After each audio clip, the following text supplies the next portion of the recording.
The Mannin Line with Andy Wint.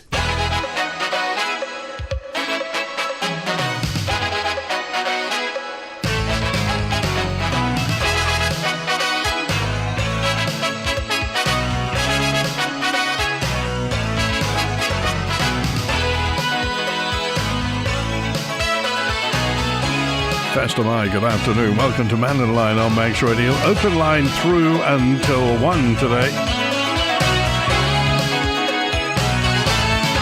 If you want to chat over the Treasury Minister, what he had to say about the confusion over plans for the Manx Pension Guarantee, we'll hear exactly what Dr. Allenson had to say this morning.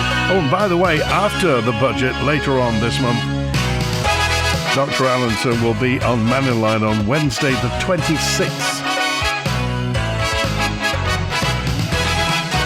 That's 2 weeks on Wednesday. Wednesday 26th, Dr. Allenson will be on Mannin Line, so you can chat to him face to face. A note in from Pat just said he was on Mannin Line it was on the Manx Radio this morning to answer questions on pensions, but after one question disappeared. He wouldn't answer if the government was going to top up the public sector pension pot after the next budget. Well, let's hear this. Let's hear what Dr. Allenson had to say. He joined us on breakfast this morning to clear up what he described as confusion over the plans for the Manx Pension Guarantee. The measure, if approved by Tynwald, would, so it hasn't been approved yet, but if it is, it will mean the state pension for those who retired after 5th of April 2019. The pension would rise annually from April 2025 by either the preceding September's figure for the Manx CPI inflation or 2%, whichever's higher. Headlines in recent weeks have suggested this is the Isle of Man government scrapping the triple lock altogether. Here's Dr. Allenson. This has actually triggered a sort of a national debate, and that's exactly what I said we needed at the end of last year. Now, I'm not going to presuppose anything about the debates we're going to have at House of Keys next week or Tynwald afterwards, but what we're really trying to do with this is preserve the National Insurance Fund, because we've known since 2007 that if we do nothing, it's going to run out, and that's one of the bedrocks of our reserves, and also it cushions, so it deals with those years where we've got more money coming out of the National Insurance Fund to pay for pensions than is coming in. So it's really important that we preserve that. In 2016, as you say, we created our own Manx state pension. Before that, everyone was linked to the UK. And so what our proposals do isn't get rid of the triple lock. For all those people who retired before 2019, they will be getting exactly the same as they've always got. But that's at the control of the UK government. They get UK CPI, they get UK earnings, and we have no control about that. And we've seen recently that various political parties in the UK have started questioning the triple lock. What we're proposing is for those people who retired after April 2019, who are on the Manx state pension, which pays £241.50 a week, we will guarantee that in the future to be at least 2% or the Isle of Man inflation rate. So we are getting control over how we pay and how we upgrade the pensions for Manx people. One of your colleagues, Minister Kane, has done a column in the newspaper.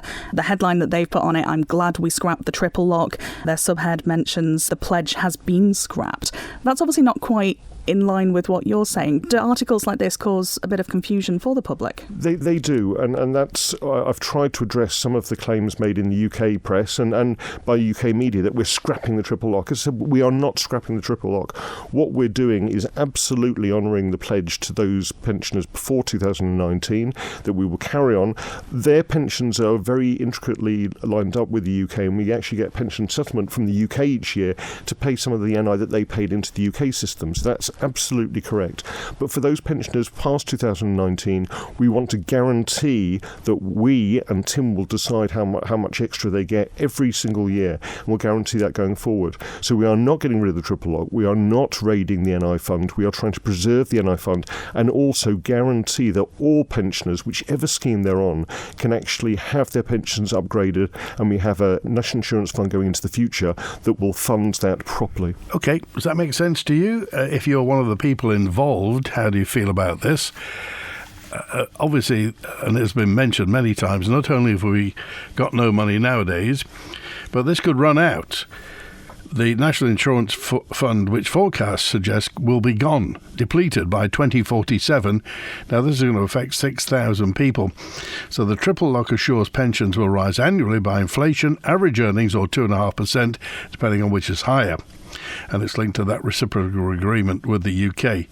So whilst it will remain in place for those who retired before 2019, about 14,000 people, of course, that could change if the UK government decides to scrap it.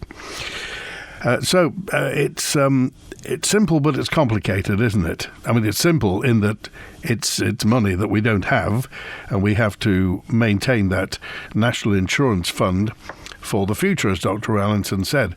It's been a thorny issue for many years, and 2047 is a lot closer than it used to be. So, if you've got any thoughts on this, text, email, call and WhatsApp, be good to hear from you. We had many messages yesterday that I didn't quite get to concerning everything we were talking about yesterday, in particular data modelling about wind turbines and this, that and the other. People worrying about three people, really: Elon Musk, Donald Trump, the President of the United States, and in general everybody in China. Matty said there were more investments in renewable energy than fossil fuels last year.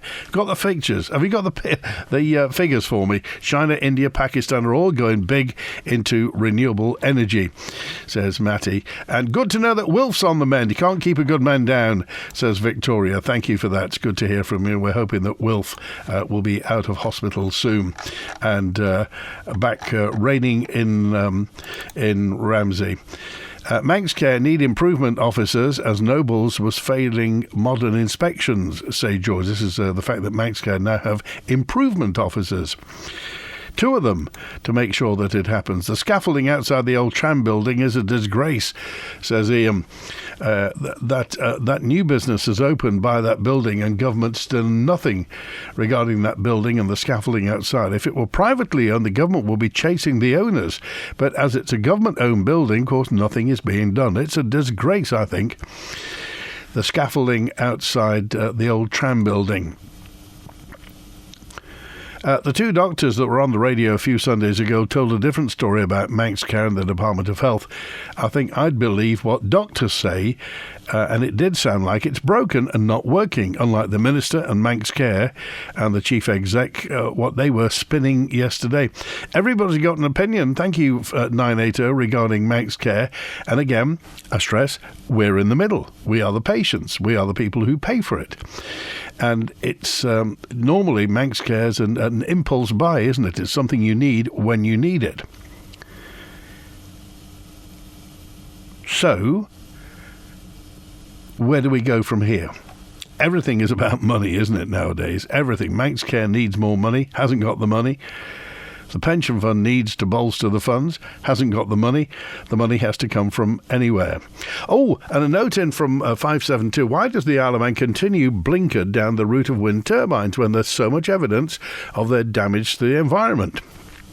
Ireland's got a problem as 11,000 tonnes of wind turbine blades are due to be decommissioned by the end of this year with no means of getting rid of them.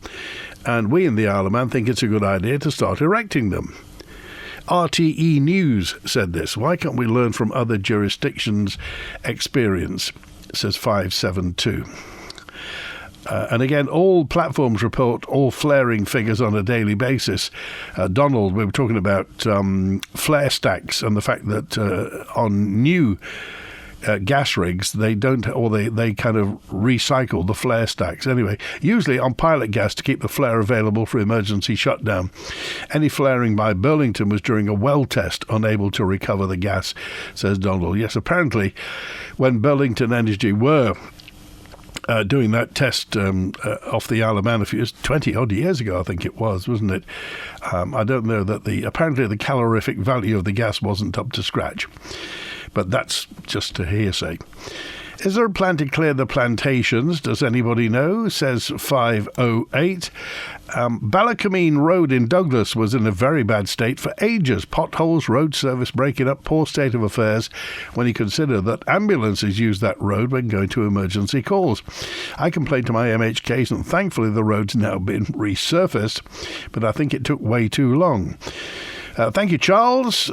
398, we were talking about roads that didn't need to be resurfaced that have been resurfaced, and the ones that do need resurfacing, full of potholes, not getting attention. So it's good to hear that Ballacamine Road has now been sorted. Gavin in Onken, a note in just to say what's the latest on the horse tram tracks to the sea terminal. No news, and I suppose you would say no news is bad news, because I think the thought is also the timetable this year means the horse trams are going to be running on Monday, which is useful because that's often when the cruise liners come in. We did have that embarrassing state last year when big cruise liners turned up and everybody was having a day off. I'm in my 70s, and up to 2005 I had a good dentist who then retired, says Pat223. Took years and years to get a new dentist, but finally I did with the Smile Clinic in Ramsey. Due to COVID, they stopped doing checkups despite email requests, and now find that they've taken me off their lists, stating I didn't have a checkup in a while. Phoned up to try and get a new NHS dentist, only to be told that due to my age, it's going to be years or near impossible, and the best advice was to go private. Now, I've paid 56 years of full NI, and this is what I'm left with. Pat, I don't know what to say. And I suppose you're sick and tired of hearing the fact that the best advice is to go private. Now, surely that's a broken contract. You paid NI for years and years and years to avail yourself of the health service at the point of use when you needed it. And now that you're being told that you can't get an NHS dentist, is anybody else having this problem of not being able to get an NHS dentist, or going to a dentist who promises NHS treatment and everything else seems to be charged for time and time again? The advice is to go private. Do you think it's time somebody said, look, this isn't happening, really. If you want to get a dentist, the only way to get a dentist straight away is to go private. Of course, there is the emergency dental service, I understand that. But it seems now that since Denplan and those insurance things came in 20 plus years ago, that's really obviously where the money is. Nobody's complaining that dentists, need to earn a good living. They've trained for long enough, haven't they? Spend a lot of money on insurance, spend a lot of money on equipment and getting the dental surgeries up to scratch. So we don't mind dentists. It just seems there aren't enough of them. So whose responsibility is that? Is that Manx Care's responsibility to get dentists? There's that dentist in Ramsey's closing, just heard recently.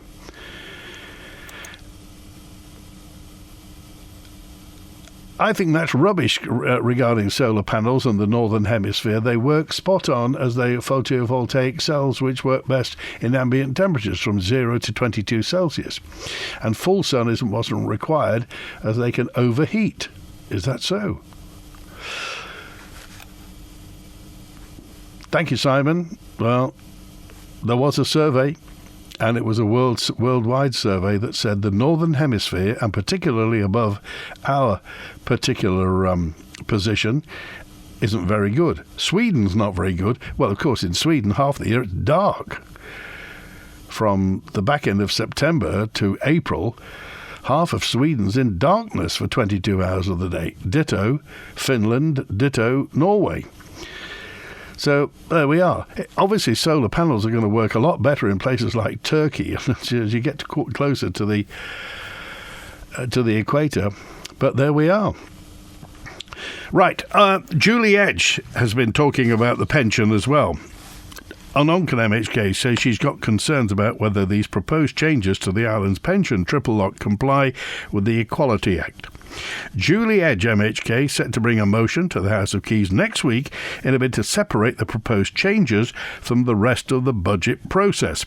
Now, on budget days, if you don't know, politicians vote for the entirety of the document, i.e. you vote for the budget or you vote against it. You can't bit and bob. You can't focus on the individual elements. You either vote for the whole lot or you vote against it. Julie Edge says more debate is needed by politicians of what she feels could amount to age discrimination. To reduce it from the triple lock, which is set at, I think it's 2.5, to say it's 2%, when every other cost of living is rising, I think these individuals who are due to receive a pension, if they were receiving it, who retired after the 5th of April 2019, they haven't had that opportunity because they've already reached retirement age. So they haven't had the opportunity like the younger generationals. And if we're talking intergenerational fairness, I think we could be doing this in a different way. So what's being proposed instead is the Manx Pension Guarantee. Do you think that provides enough certainty for pensioners in the long term? No, I don't believe it does. Clearly, there is groups of people who will still be receiving the Manx State Pension Supplement. And, obviously that's reducing over time. However, there's groups of people that will still be receiving that. And then these new groups of people will not. One of the things I did say in the debate was that if there was to be any significant changes, we should have a Manx State Pension Supplement. And I don't believe that this would be the equivalent of that going forward. The Treasury Minister has warned that the National Insurance Fund will run out by 2047 if no action is taken. What alternative solutions do you think could be proposed to ensure pension sustainability but also meet that certainty for pensioners? It's actually a social contract that pensioners have taken out with the government, isn't it, to ensure that there's a pension for them. One of the things that really does concern me, Christian, there seems to be within the Parliament a presumption that the majority of pensioners on the Isle of Man also have an occupational pension. That is not the case. There's an awful lot of people on the Isle of Man will be relying solely on their state pension. And, I do feel it was a social contract that was taken out with the government. The fact it's been mismanaged for all these years, and I think actually Dr. Allinson stated that the system hasn't changed since 1948. Well, it did change. It changed when we went into the triple lock system. And I don't feel there's been enough analysis with regards to the impact on the Manx people that do not have occupational pensions. Well, Julie Edge has got 3 questions on pensions and a motion in next week's Keys order paper. Question 1 is whether the proposed changes to the pensions triple lock comply with the Equality Act, and if he will make a statement. Question 2 is how many pre-2019 pensioners will retain the triple lock, how much it will cost per annum, and if he'll make a statement. And question 3 is how many post-2019 pensioners are due to benefit from the triple lock, what savings per annum are expected if his proposals are implemented, and will he make a statement. The motion, the Honourable Member for Onchan, Ms Edge, will move that the House of Keys is of the opinion that proposal in the future uprating of the Manx State Pension should not be implemented as part of the Treasury budget process, and that the Treasury should ensure a separate motions table with regard to the future uprating of the Manx State Pension when the budget is tabled. We watch and we wait until Tuesday and see what happens. In the meantime, some flights to some key routes from the Isle of Man are going to be reduced later on this year. Between April and October, EasyJet flights won't be operating on certain days. If you were hoping to travel to Liverpool, most Tuesdays, Wednesday and Saturday journeys are going to be affected. If you want to travel to Manchester, most trips on Tuesdays and Wednesdays won't operate. The Gatwick route isn't affected. EasyJet say they're closely reviewing their flying programme to ensure that they're aligning their schedule with customer demand. Well, that's what they say anyway. What they mean is they don't want to lose money. So to and from Liverpool in April, Tuesday, Wednesday and Thursday. In May, Tuesday, Wednesday and Saturday, apart from TT fortnight. To and from Liverpool in July, Tuesdays and Saturdays. In August, Tuesdays and Saturdays. And September, Tuesdays, Wednesdays and Saturdays. And to and from Manchester, April, Wednesdays. May, Tuesdays and Wednesdays. June, Tuesday, Wednesday and Saturday. July, Tuesday, Wednesday and Saturday. September, Tuesday and Wednesday. And November, Tuesday, Wednesday and Saturday. That's what's happening with EasyJet. I note that after Pat's comment on the lack of open and honest tendering and no proper procurement with government contracts, that the total silence from our highly paid MHKs is astounding, says 762. Maybe there's a lot of truth in this, and maybe that's part of the reason that planning and building control and clerks of works are under instructions not to upset the apple cart. Something isn't right, says 762. What we need to is increase the qualification period for the full state pension to 45 years, and anyone who pays less will get a proportion.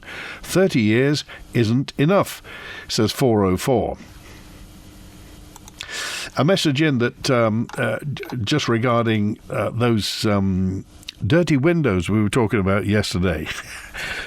Somebody has helpfully walked up and down Strand Street and named the most shining windows up and down Strand Street.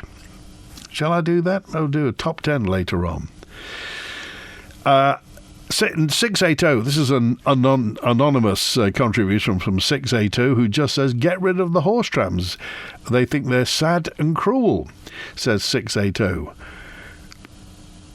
Anything more to say, 682? I mean, that's off the cuff, obviously, from the hip, but why sad and why cruel? Just a reminder that the proposed two-tier pension system of payment pre- and post-2019 has been hidden in the budget by Treasury, says Dave. Any pensioners that have or will retire after April 2019, will need to tell their MHKs that they want them to vote against the budget to make Treasury take it out and actually be debated separately in our democratic society, says Dave. Have you got any thoughts on this? Would you consider leaving a gift in your will to Hospice Isle of Man? As a charity, we need to raise millions every year just to continue providing our services. Your support means that we can give our care to all those who need it, when they need it, completely free of charge. If you're considering making a will or adding a hospice donation to your will, please give us a call to find out more on 672222. Every penny raised makes a huge difference to every individual and family who needs us. Thank you. We all have our own perfect Sunday roast. Beef, turkey, pork. And our own favourite trimmings. Roasties, parsnips, Yorkshire puddings. So come and indulge in your favourites with Sunday lunch at the Ginger Hall. With a 3-course menu available from 12:30 to 4:30, including smaller plate options and their fantastic Sunday specials. Mains are just £16 for adults, £7 for children and £10 for our very important pensioners. To book, just call 897 231. Sunday lunch at the world-famous Ginger Hall. Preparing for your GCSEs or A-levels and thinking about your future? Or looking to reskill into a new industry? Choose from full-time and part-time courses or earn while you learn through an apprenticeship. From engineering, art and sport to business, IT, animal management, forensics and lots more. University College Isle of Man offer a variety of further education, degree level and postgraduate courses. We'll help set you up for a successful and rewarding future. Visit ucm.ac.im. Radio Caroline North returns this weekend live from our historic radio ship Ross Revenge. This month you could win a fabulous chocolate and fizz collection by Hotel Chocolate, just perfect for Valentine's Day. And we've more news from our crowdfunder campaign too. Our broadcast sponsor is Turton Tower Woodland Cafe, and it all starts this Saturday morning, straight after Carnaby Street. Online, on DAB and on 1368 AM. Radio Caroline North. The Mannin Line with Andy Wint. It's 29 minutes after 12. Peter's with us now. Hello, Peter. Oh, hello, Andy. It's Peter Murcott here. I take it you're not getting many calls with the internet being down. Is that so? Well, everybody's having all sorts of problems. In fact, my internet was down in the middle of the night, so I was walking around trying to figure out what to do with no internet. It was very, very pre-industrial age. Well, that's where I live. We have no internet, and I'm very blessed from being free from it. No mobile phone, no passport, no cards of any kind, and no television. And that's how I'm able to concentrate my mind on the issues of the day, because I don't receive just a particular one opinion on it, especially from telly. Now, about saving money. Well, you can probably guess what I'm going to say. I'll start off with the many calls that you have, which are far more erudite than what I can produce, and that is about the global warming. and all these statements are being made, all things are being done on that. Well, that would save a huge amount of money. It is not necessary. I entirely endorse all the comments that have been made. The cost is prohibitive, and the outcome will be obviously not only disappointing, but it will be very detrimental as well. So there you can slice quite a bit off expenditure and put that towards the National Insurance Fund, and that will be a little bit that's a start of saving. Second one, as you know, there is a bill which we have the unhappy distinction of being the first jurisdiction to pass such a bill. It's rather close towards the end of completion. It is unknown what that bill's going to cost, because despite questions in the House of Keys, they haven't yet produced a costing estimate of what it will be to arrange for people to buy assistance from the state to commit suicide. That really should have never entered the realms of politics in the first place. And again, it would save money. And you've got this other element, which I have spoken about umpteen times and bored everybody, no doubt, but it remains the fact that they're going to spend money in two opposite directions with regard to that, and one will cancel out the other. If that isn't called a waste of money, I don't know what is. So there are some immediate suggestions for saving money, and to scrutinise all other legislation to see what, in actual fact, whether it's necessary and whether it's going to cost money. And I could give you one or two examples, but that will stray off a little bit too much. So I really don't have a huge amount of sympathy in this cry about, well, we've got to save money and we're not sure how to do it, because there's some very obvious examples. And I would say just one other thing. If you're spending money in two conflicting directions, as is happening on the very well-known suicide prevention strategy and the other one to make available for people to commit suicide, is that within good governance of the Isle of Man? And I would say not.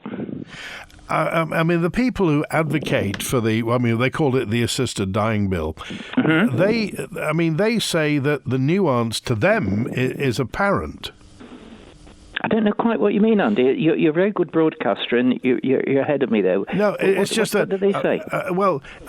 You're referring to what the assisted dying bill is, and also the fact that there's a suicide prevention strategy. Mm-hmm. So, i.e., on the one hand, they're trying to, prevent people taking their own lives, and on the other hand, facilitating the taking of lives. That's right. Now, the people who advocated, they seem to find that there is a distinction, and you don't. I haven't yet established how they managed to find it, because it just means that they've got to disregard the plain legal meaning. I mean, if they had studied the law like I've done, they would have realised that if A assists B by whatever means for B to kill himself, that is assisted suicide. Now, they've been very dogmatic, and they've said, oh, no, that isn't. Ours is something different. What is interesting is that where that's been said, I'm not aware that the people who say that have actually studied law and know what they're talking about.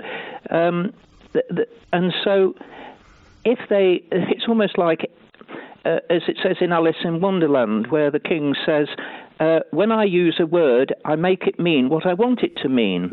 And so they want assisted dying to mean something other.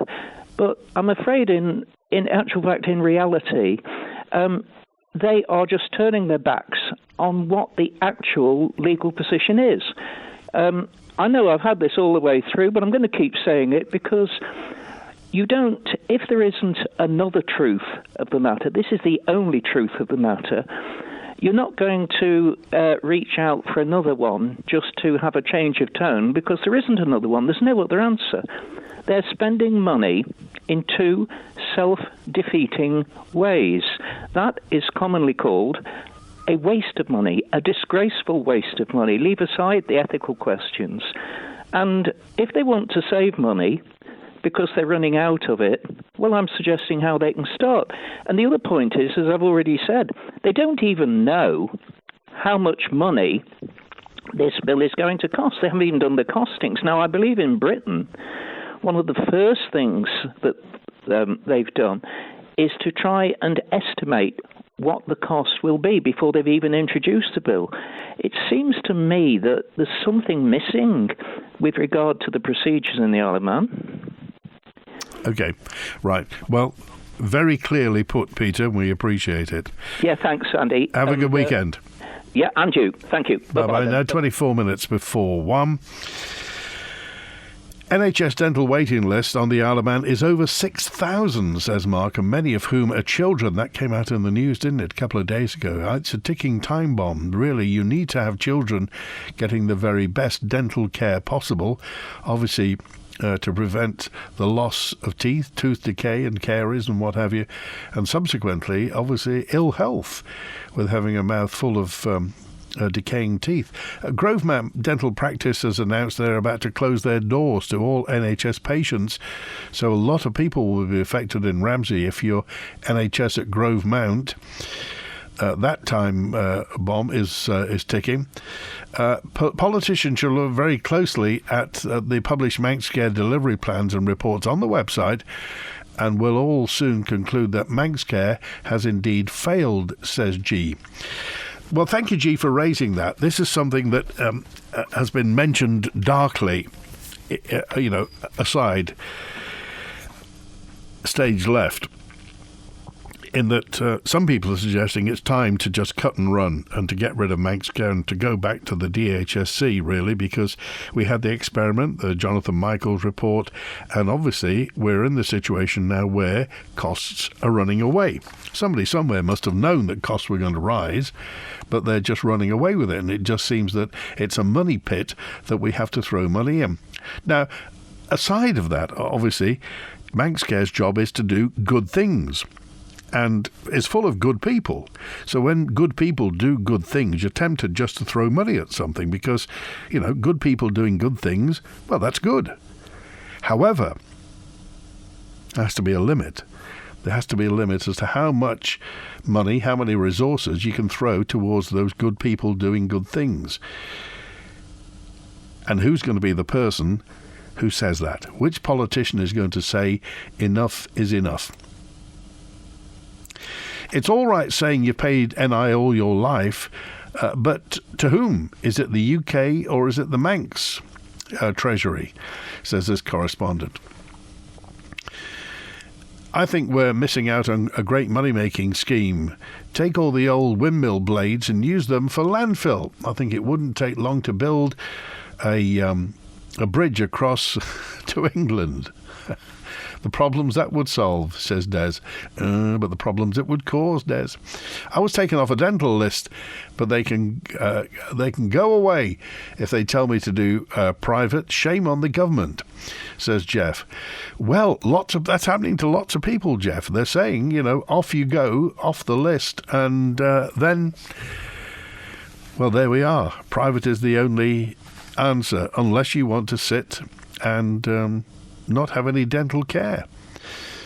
I wonder if anybody has had experience with complaining to Isle of Man Bank, says 557. This will be interesting. Lots of people have.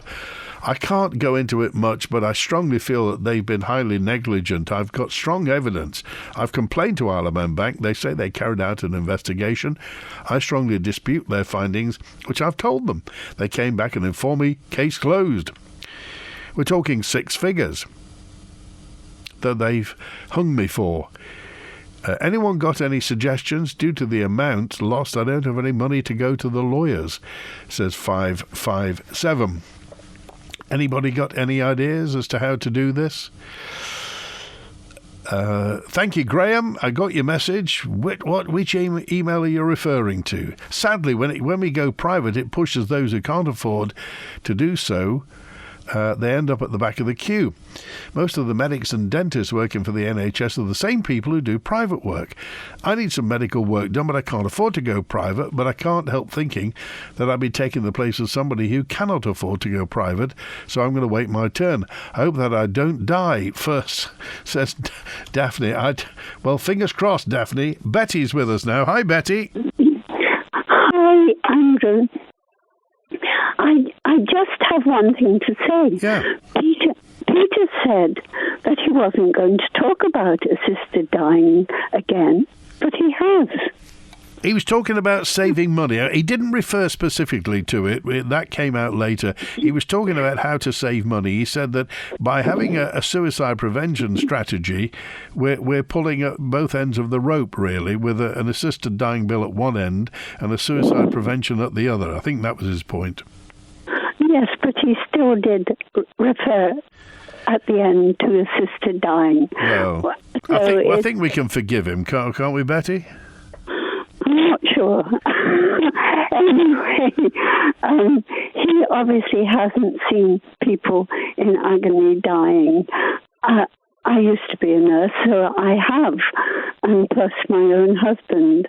So when he does that, he might just change his mind. And that's the point, Betty. This is such a personal issue, and because you've seen that, because you worked in that, you have experience. Most people don't come across this.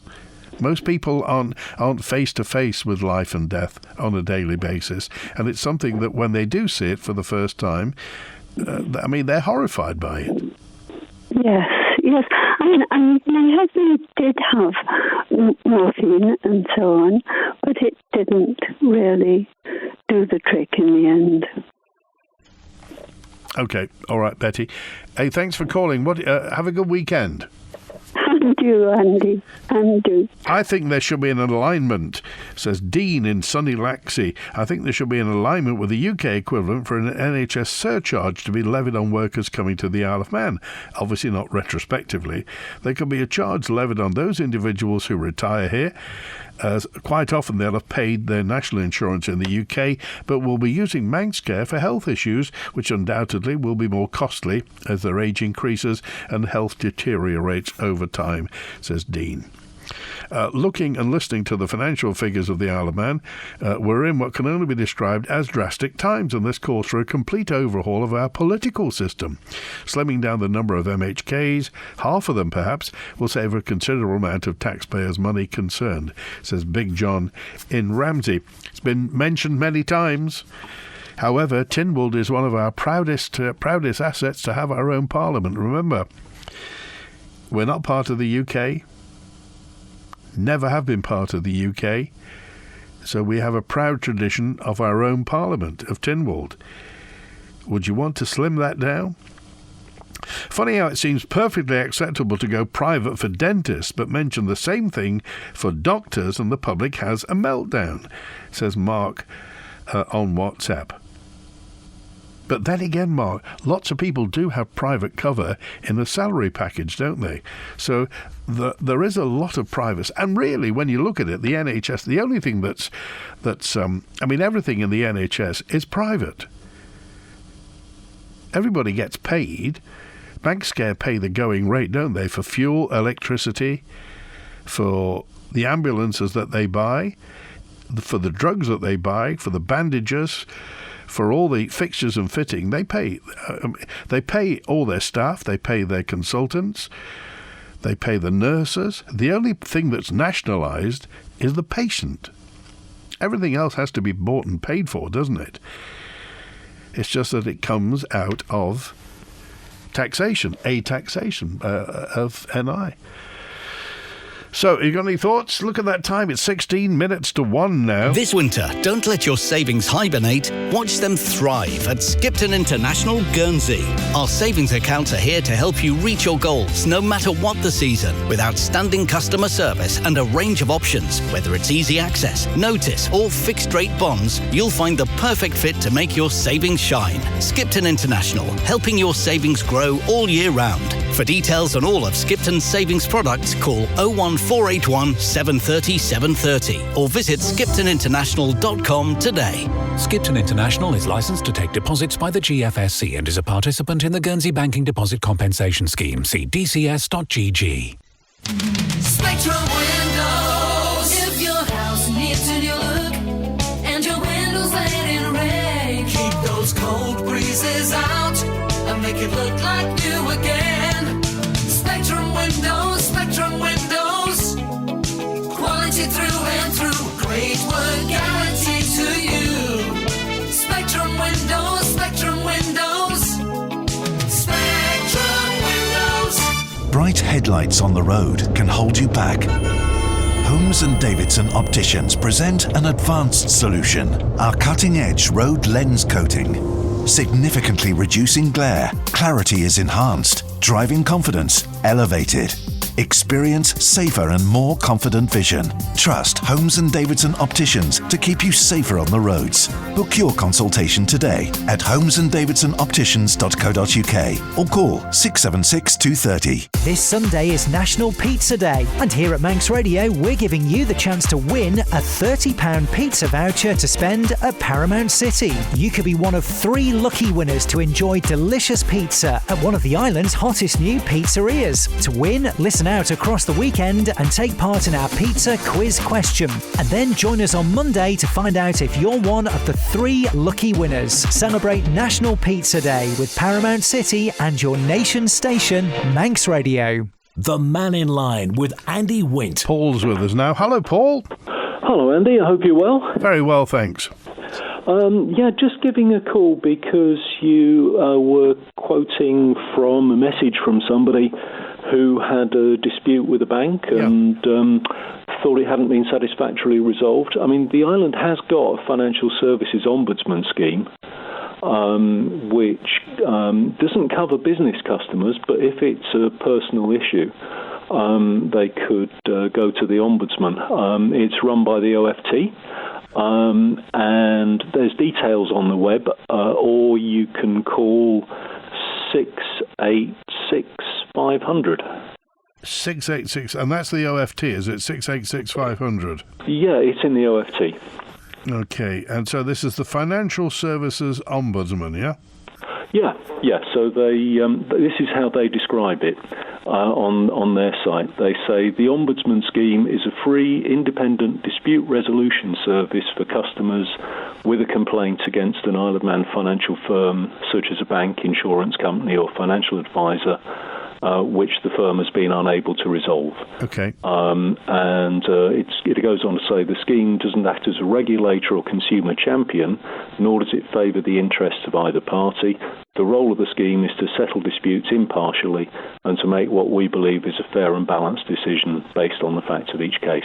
Okay, all right, that sounds great. Lovely, Paul. Thanks for calling today. Okay, good to talk to you, Andy. All the best. Good to hear from him. Thank now. you for that. That's the Financial Services Ombudsman, 686 500. I hope that helped the gentleman who sent the message in earlier. And Julian's on now. Hi, Julian.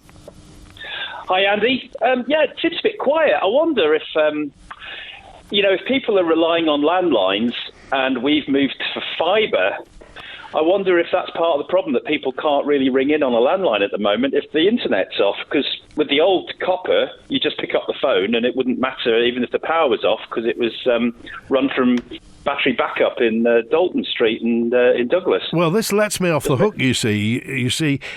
Because we get, a couple of hundred messages and texts and emails every day, and I don't get the chance to read most of them out. So if you do send a message and I don't read it, it's not because I don't want to, it's just we run out of time. So when there aren't many calls, I can just read all the messages out. It gets me off the hook, Julian. Yeah, it's true. It's true. Just listening to Peter before, and I do sympathise with Betty as well. I mean, it is a very difficult one. Another angle to look at this assisted dying bill from, there's a highly controversial paper that's been published in the Journal of Clinical Ethics. And it's pointing out that the legislation of assisted dying would be an effective cost-saving measure. And this was written by ethicist David Shaw and health economist Alec Morton. And basically what they're saying is that this would be a means of avoiding suffering, but also saving resources which could be allocated to patients who wish to live, and also organ donation may be an additional potential source of quality-adjusted life years in this context. And you might remember some time ago I mentioned that Canada has gone from 0 to the world's leader in organ donation trading with other countries. So, there's this other little bit here as to, they're cutting back on palliative care. We're always reading stories about the hospice getting a third of their funding from government, whereas this one, it seems to be fully funded by government. I just wonder how much of this is to do with, caring, and how much is it to do with, trying to be cutting back on spending. The trouble is that this sort of clarity only comes with hindsight, Julian. We only know how it's going to work out when something like that is in effect. And obviously at the moment it isn't in effect. So, everybody's guessing, Julian, at the moment. Well, this sort of reinforces my point, which is why I look to the jurisdictions that have already done this. So when you remember we spoke about Belgium with Zaraya Tabiq, the 28-year-old girl whose psychiatrist said that they couldn't help her with her autism, so she's been euthanized. You had Jolanda Fun in Holland, 35-year-old, both physically perfectly fit. And then you've got Oregon with their DDMA plus system, and then you've got Canada. And, it's only a couple of years now, while they've delayed their legislation, to allow the mentally ill and the disabled to be included in this. So, that slippery slope legal aspect, you've got all this type of saving money with ethicists and health economists weighing in on the argument. It just, I don't know, there's a lot of... I think it's more complicated than just saying we should have it just as a right. There are a lot of questions that remain unanswered with this. Okay, all right. Julian, have a good weekend. Thanks for calling. You too, Andy. Cheers. Bye. 8 minutes before 1, and Wilf's on now. Hi, Wilf. Where are you? Well, I'm still here. Well, actually, I was trying to eat ice cream and talk to you at the same time. Oh, right. They treat you very well here. Eat an ice cream. Yes, they treat you very well here, but it's hard to dig it out with a spoon and talk to you at the same time. All right, okay. Hold the phone and all that. But no, listen, you hadn't got many on, and I thought, well, I've said this many times before, and I'm going to say it again, and I don't care who it upsets, get rid of Legco. They're absolutely useless, and they cost a fortune. And when they retire from Legco, they cost another fortune. And they haven't done any good when they've been there. That's just my opinion. I take it then you've not applied for one of the positions in Legco this time, Wilf? No, not at all. Here they are looking for positions in Legco. It shouldn't exist. We already have 24 MHKs. We've already elected them. But they're there because of they say what they're going to do and what they're not going to do, and because of their expertise in whatever field they're in. And here we get somebody off the street. We don't know what they are, who they are, and most of the ones I've seen in there are absolutely useless. And they're there. I asked a fellow one time, what is it about? What do they do? And he said, they actually, to put it simply, they vet an idea brought forward by one of the MHKs.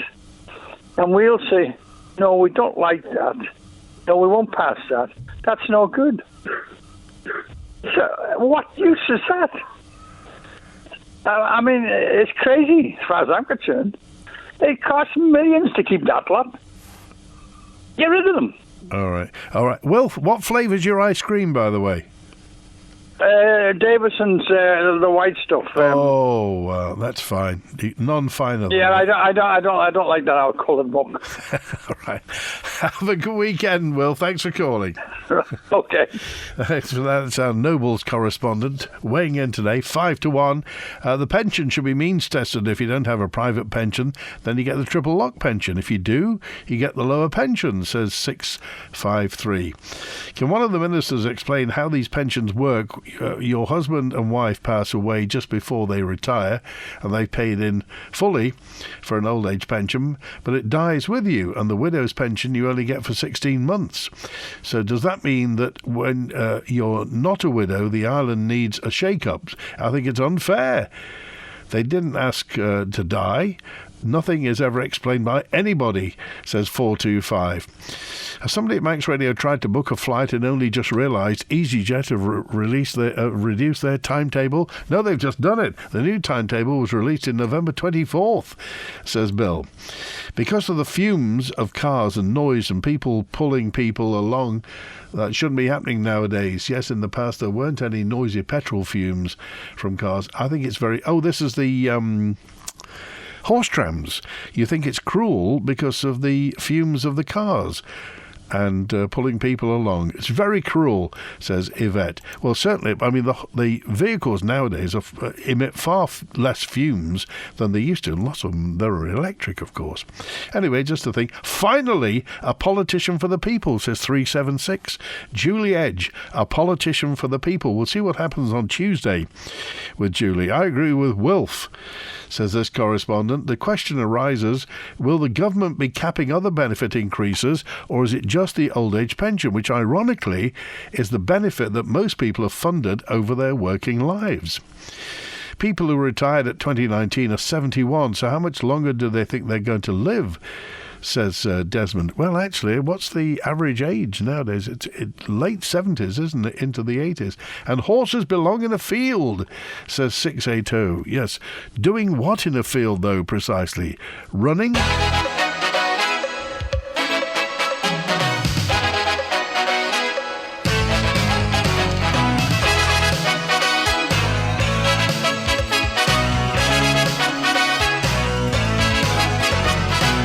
So we'll find out what happens on Tuesday with the questions that Julie Edge is putting forward.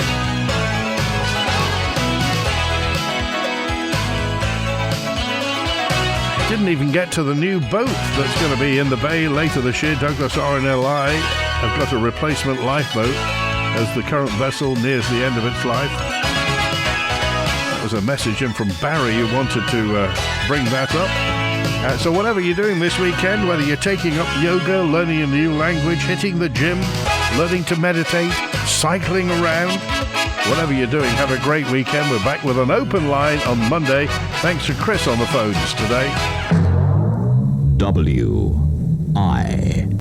WINT